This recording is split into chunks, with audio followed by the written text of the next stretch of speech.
Home, where you got what you need and your people got what they need. Secure necessities make room for the extras, you see? Creating space to dream and believe there's more.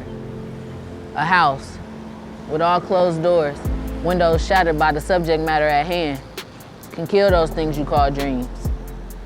And if not smother, turn them on their head to other, creating dreams of nothingness doused up in bullshit and schemes. A home, fresh food, clothes that fit, mental health awareness, accountability partners, community that holds them to what they can be, tells them that they can be more than what they've been through, so they little ones don't go through the same shit they went through. And so, a home is what we all need.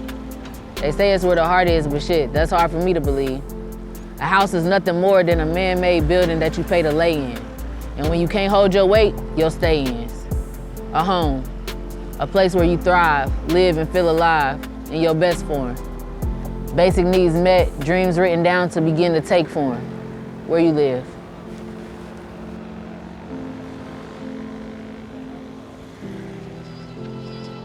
All I got is questions. I ain't ever hold no answers. Bet you sick of hearing lessons from a dude who got no handle. Yeah, all I got is questions. I never hold no answers. Bet you sick of hearing lessons from a dude who got no handle.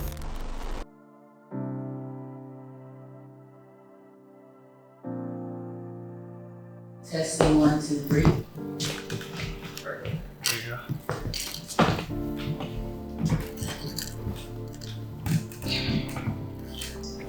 I mean, I think homelessness comes in different forms. So, I think it's like according to hood or something, is when you are like not living under a roof or something like that. Like,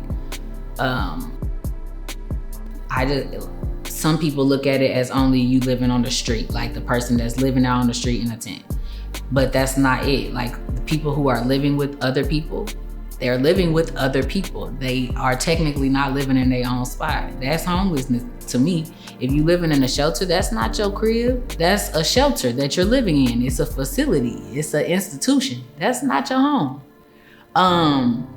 So when we talk about what homelessness is, I think it does everybody a disservice to just say that homelessness is somebody living on the street, because that's not true. Which means that then if we're not looking at it from the wide scope of what it can look like, we're never addressing the real issues and the real problems, because we're not even counting certain people. People living in their cars, people living with family members, people living in shelters. That's not their home. That's where they staying for right now. That don't count to me. It shouldn't count to anybody, in my opinion. Last night, I ate chicken wings from the garbage can on 4th Street. It's a good place to get doggy bags because of the restaurants on that street. I walked over to the May Company, went in the alley, laid down, and slept. Last night, I went to a tailgate party. I drunk and ate for free. I panhandled some money, went to the hood, got high, slept in the park on the bench until the police woke me up, told me I had to move along. I had a house, a home. I had a rental property, and I also had a business. I was taking care of mentally ill people in my home. But I also was having problems with my marriage. And when it came to a head, my husband, he left. And when he left, that's when everything fell apart. I fell into a depression, but I did not know I was in a depression. I fell into a depression because I really believed in marriage. And when it fell apart, that's when everything just went downhill. I was a screen printer for about 15, 20 years. The industry started to automate. And because of that automation, a lot of the industry closed, including what I used to do, because the machines cost so much. And one machine would actually replace 3 or 4 people. I found it hard to find another position. I started to develop depression. And in doing that, I started to use crack cocaine. I became addicted to the crack and found myself homeless.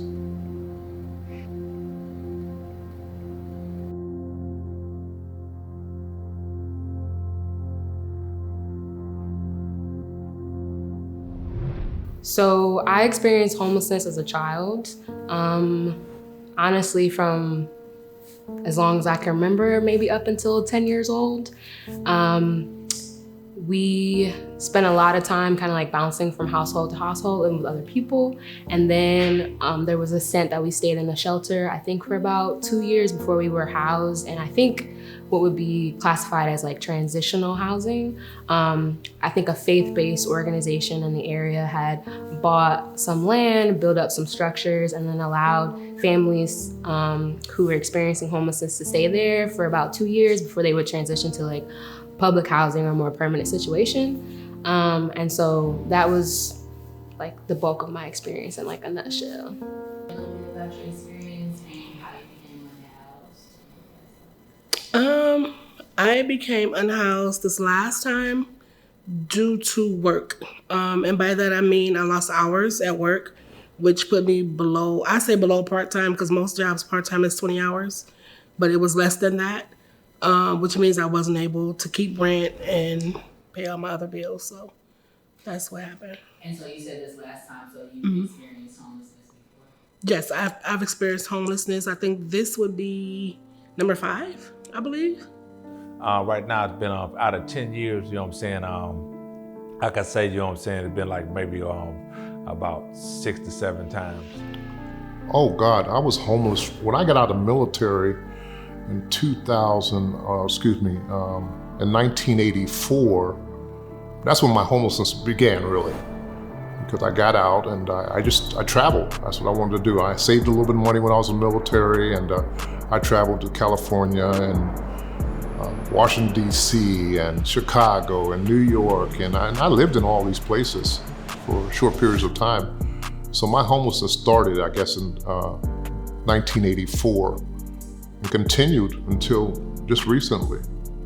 The only people knew that I was homeless were the people that I was couch hopping with, my friends.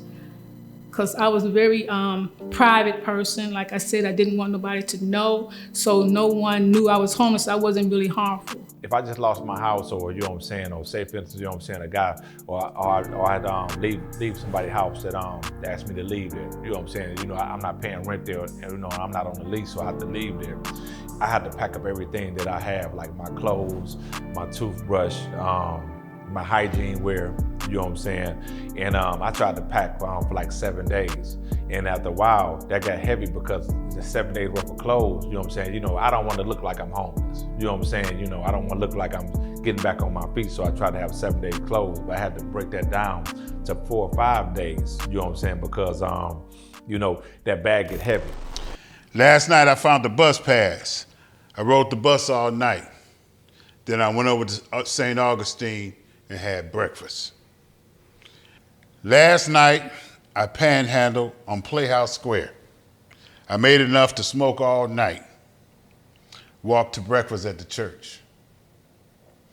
Last night, I hung out in the flats. I swept up the floor, set the chairs out for the concert, listened to the music, got paid, got high, and then I slept in the shelter.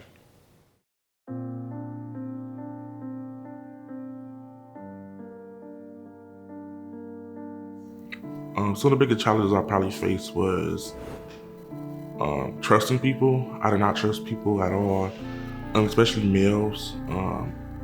And I would say mentally removing myself from situations. I would physically remove myself from situations, but mentally I would still latch on to things that I knew weren't good for me, but I still decided to mentally be invested. I didn't want anybody to know I was homeless. I was ashamed. So I struggled with that just about every day, you know, because I was a person, well, I am a person, I'm very independent. I always had my own, I always had a job, a roof over my head, and for me to become homeless, I just couldn't fathom that. So I was ashamed and I didn't want nobody to know. So that was my pride got in the way. And that was my biggest challenge. One of the biggest challenges I faced was being I'm openly gay. I'm Black, 5-time loser, more than one incarceration, and then having to go out and look for employment, have to go through HUD-VASH rather than just find an apartment on my own because landlord's not gonna rent to somebody with my history. That's what it was. It was just the history of my background and it just followed me. When I got out of prison this last time with a bachelor's degree in Christian ministry, it meant nothing to people that I tried to apply for jobs with, employment with. I can remember going in several places, which I was qualified to work at with a bachelor's degree, and them smiling at me and saying, yes, we'll call you, and you never hear anything from them. Yeah. Being in shelters, I went to the women's shelter downtown. That was like so horrible. Like, for one, it's not enough beds. They will still let you in even if it's not enough room. They'll give you like these pallets on the floor and stuff, but then it's still like not safe. And then like, they post a check if you have weapons, but people come in there with like guns and knives and machetes. Like, and I don't understand because it's a security guard, like going through all our bags and shaking it and stuff and going through metal detectors. So I just didn't understand. And another thing was like the food. Like they run out of food there. It's like you can have 200 people, but you only have enough food for 100 people. So the other 100 is like, what are we gonna be eating and stuff? So I don't know. I just didn't get the concept because I heard so much good stuff about shelters. And then when I finally go to it, it's just like, this is not what it's cracked up to be and stuff. And then at night, I feel like I was like in prison because they lock everything down. And it's like, supposed to be people watching, but they're falling asleep. So a lot of stuff happened at night. Last night, I slept in the emergency room. It was so cold outside till I had to find a place to go. But I had to leave at 7 when the shift changed. Last night, I went to the men's shelter. It had 75 beds, 2 toilets, both of them stopped up. I said I wasn't gonna go back, and I didn't. The biggest stereotype that I've come across is that when people are homeless, it's because they're lazy, because they're drug addicted, because they just don't try. And that is so not true. I became homeless not because of drugs, not because I didn't care, I didn't try. Life hit me, as it does a lot of people. And when life starts lifing, you don't know where it's gonna go. You don't know where it's gonna take you. I've come across people that were really wealthy and in a drop of a hat, lost it all. I've been there. I lost everything in a matter of 2 weeks. I lost my home, my job, my car, my husband, my kids went left. So it's possible. And it wasn't because I just wasn't getting up, going to work, or I wasn't trying. Like I said, it just life started happening to me and I couldn't control it, I couldn't catch it. I believe that it's not enough. There are not enough resources. Not that the resources that we have don't work. If I've been homeless for, like I said, 8.5 years, to give me a key and expect me to just make it is ridiculous. I got issues at this point, and it's the same across the board. You don't give a person a key and say, well, we took him out of homelessness. You took him out of homelessness for the moment. You did not give him the resources and the skills needed to stay out of homelessness. It's hard to really put it all into words because it's an emotion of roller coasters. 1 minute I'm okay and the world is great. Next minute, I just don't care. And I felt like that in recent times, like in the last month. But what keeps me going, what keeps me sane, I guess, is my belief in God and knowing that it's going to get better. It always does. It's just a test. And I have to go through it in order to see my silver lining, because I'm that person. You know, yeah, I'm human, so I fall, I break, I give up at times, but overall, I'm that one that no matter how bad things get for me, I'm gonna support you in what you believe and what you need to do to get better so that you don't walk in my shoes. But yeah, God, my faith keeps me going. That's really all I have. So, yeah. Last night, I slept in the porta potty. It was in January. It was very, very, very cold. And I prayed that it was my last night on the street. And it was.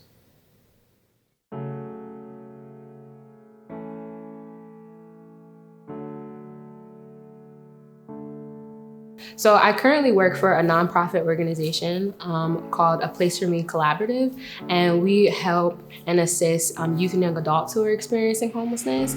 And I've always loved working with young people. Like, that's my bag. I love that. I love empowering young people, amplifying the voice. I believe in the power of young people. So it's really come full circle, because I originally thought I would be going on like a justice system pathway, and you learn things about how the world is set up, how it's designed, and that's not the path that I wanted to take. So what my job entails right now, the title is Knowledge and Impact Manager. Titles really don't matter to me, but for context, like my job is to look at, how we collect the information and collect the stories about the people that we're serving, especially the young adults, and determine what the system's impact on being able to alleviate the condition, reduce the occurrences, or help people onto stability. Lutheran Metropolitan Ministry, I'm grateful for them. They gave me a chance back in 2016, 2 days a week working for them when nobody else would, and took a chance on me, and I've been with them ever since. I got to be honest with you. I've been offered other employment with other places, and I decided I'm staying with Lutheran Metropolitan Ministry because they looked out for me. I'm an entrepreneur. I'm currently a first-gen high school grad. I'm going on to be a first-gen college grad, so I'll be getting a degree in business administration, where I'll use that to open up my own restaurant and also open up a nonprofit that'll be servicing youth ages 16 to 24 with outreach assistance. I always knew when I was young that I wanted to help people, but I just didn't know what avenue I was going to take until I became homeless. So I started my nonprofit, True West Homes, and the mission is to create housing stability for youth and adults that are exiting the homeless shelters. I mean, we can get all the book knowledge in the world, all of the psychiatric knowledge and degrees and stuff, but I think that the clients, they appreciate somebody who's walked in their shoes, not just walked in their shoes, but willing to tell the story. That's what I do. I tell my story to these clients, and they look at me sometimes with their mouths open.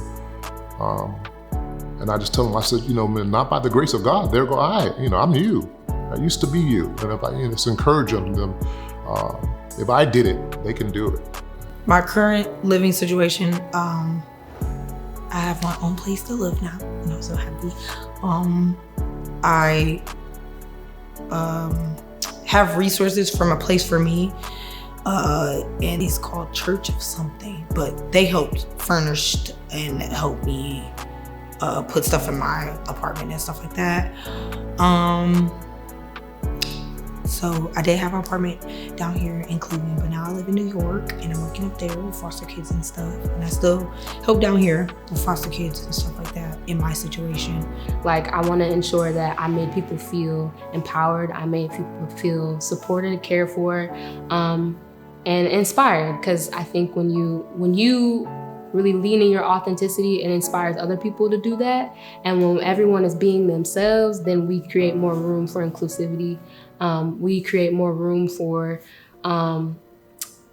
connection.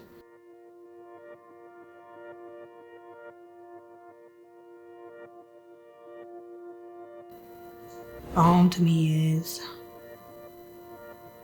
a peace of mind. A home to me is a place that's safe secure. Someplace that you can enjoy with your family, someplace that brings you peace and harmony, someplace you know you're gonna be there for a long time. That's what I feel a home is. A home to me is mine, my space, my dwelling, my sanctuary, feeling complete. Home to me is a place where I can live free to be myself. Home to me is family, love, growth, opportunities, and just peace. A home to me is a speaker that works when I want to listen to my music. Home to me is being able to grill in my backyard. Home to me is being able to invite friends and family over, have a good time. Home to me is open, being open. My door is always open. Home to me is a cultivated, safe space that allows me to unwind and release all of my burdens. First off, love, you know what I'm saying, support. And home is, to me, is, you know, being there for somebody, you know what I'm saying, in need, you know what I'm saying, that's a family, you know what I'm saying, or even maybe a friend. I'll leave it at that.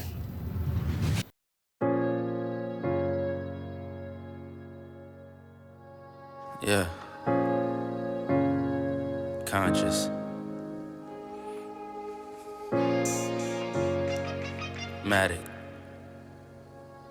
Alright, so far where I come from. I sit and wonder about the times that it made sense. But nowadays I don't worry about what's past tense. My younger days I used to hang around with mad friends. If we just fell out, I don't really know what happened. A lot of people come around to keep you stagnant, distraction. So yeah, don't show them no compassion. We was really out here grinding, really rapping, stacking them Franklins, them Grants and them Jacksons. Imagine if we would've never chased our passion. We probably would've never knew what happened. They was all just talk, we showed action. Once they leave, don't you let them back in. Just pack up all they stuff and send them packing. I'm blacking on anybody thinking they could act up with me. This vibe ain't for free, cause where I'm at in life, I'm only focused on me. Note the self, know yourself, focus on your health. They don't wanna help them, it, do it by yourself. Don't give them no excuse to put you on the shelf. If it's me, myself, and I, then it's no one else. Yeah. Self-love is the best love. It's the people who always give that never get love. They ain't real enough to probably say they messed up. Just let it go and make the best of it. Yeah, self-love is the best love. It's the people who always give that never get love. They ain't real enough to probably say they messed up.